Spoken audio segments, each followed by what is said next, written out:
السلام علیکم ناظرین، جمعیت علماء ہند کی طرف سے ایک لیٹر پیڈ نکل کر جاری ہوا ہے۔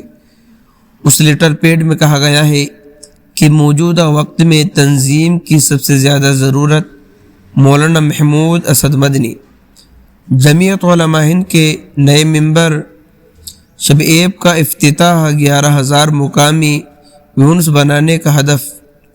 نئی دہلی، 11 فروری۔ آج جمعیت علماء ہند کے صدر دفتر نئی دہلی کے مدنی ہال میں صدر جمعیت علماء ہند مولانا محمود اسد مدنی نے تنظیمی فعالیت کو مزید مستحکم اور مؤثر بنانے کے لیے جدید ایپ 20 ممبر شب سسٹم کا افتتاح کیا۔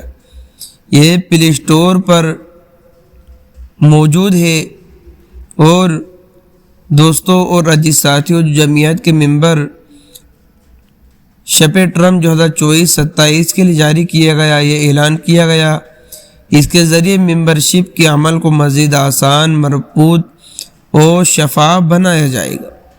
اس موقع پر ایک اہم تقریب منعقد کی گئی جس میں صدر جمعیت علماء ہند کے علاوہ جنرل سیکریٹری مولانا محمد حکیم الدین قاسمی، سیکریٹری مولانا نیاز احمد فاروقی، ایڈوکیٹ بھی شریک تھے۔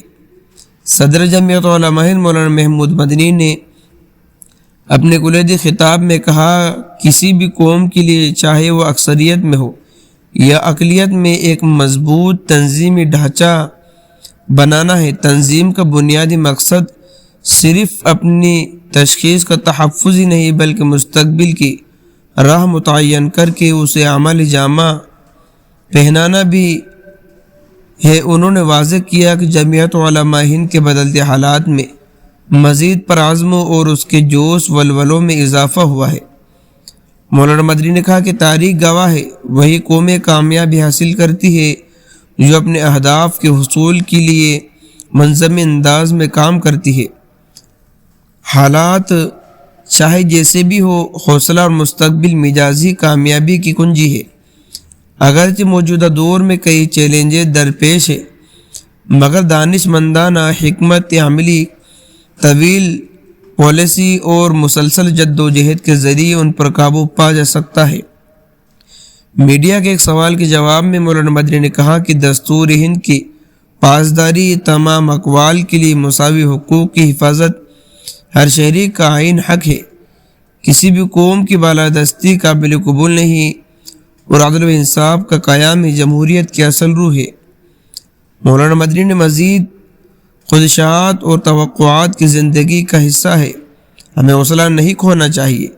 اگر حالات موافق ہو، بے قابو ہونے کی ضرورت نہیں، اور اگر ناموافق ہو تو مایوس ہو کر بیٹھ جانے کا جواز نہیں۔ ہمارا راستہ طوفان، پہاڑ یا دریا نہیں روکتے۔ ہم نے اس ملک کو شعوری فیصلے کے تحت اپنا وطن چنا ہے، یہ کسی غلطی یا بھول کا نتیجہ نہیں۔